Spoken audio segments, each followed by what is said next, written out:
Nightfam, I'm about to take you on a trip to North Korea, where we will have to follow the strictest travel rules on our planet. First things first, if you are from the USA, South Korea or Malaysia, it's gonna be really hard to take you. This guy just doesn't like your countries. Unless we get you a special permission from both governments, you will never see North Korea with your eyes. Now, assuming that all of you can make it, we need to check our luggage. Wearing blue denim jeans, piercings or makeup is banned, but most importantly, we cannot take the Bible unless we want to be publicly executed. As we're getting closer to the departure, it's time to check our phones. If they contain any songs, photos or videos that go against their culture or the government, we have to delete them before we even get to the airport. And now, finally, that we are about to take off, we have to be ready for an insane jet lag. Because once we land in North Korea, it won't be 2020 anymore. On planet North Korea, the year is Yusesh 109. 109 is the number of years since their founder Kim Il-sung came into the world. Because North Koreans see their dictators like Christians see Jesus, they started counting years from the first leader. Congrats, we have finally landed. Now we are in North Korea. In this distant city, our tour guide will be breathing down our necks all the time.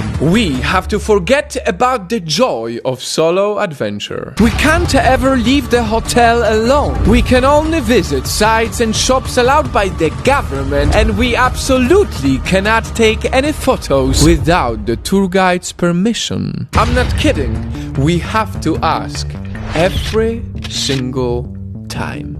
This rule is so strict that if we take a wrong picture of museum, gallery, soldiers, police or even poor people, authorities can tag us and our tour guide as spies. This strictness is quite depressing, so how about we take a good tour to see some food?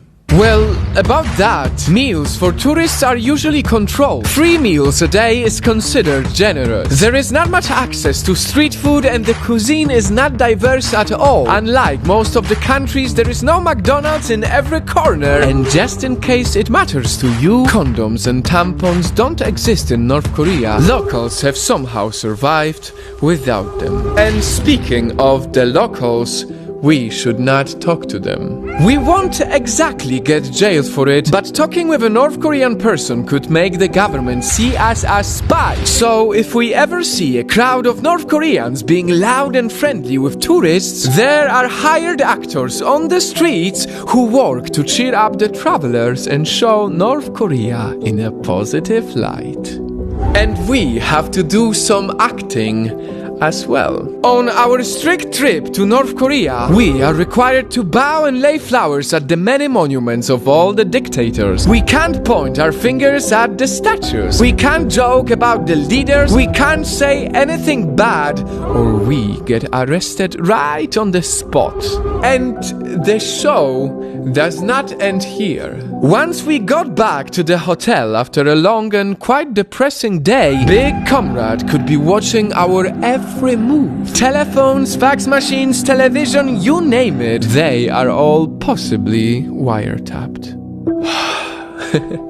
Thank you for coming with me. This was our one day on a controlled and strict trip to North Korea. But these and many more strict laws are the reality of over 25 million North Koreans. And that's why, instead of going there and supporting the show, it is better to stay home and together visit with this video. Because the trip to North Korea is a perfectly crafted lie that we should never support.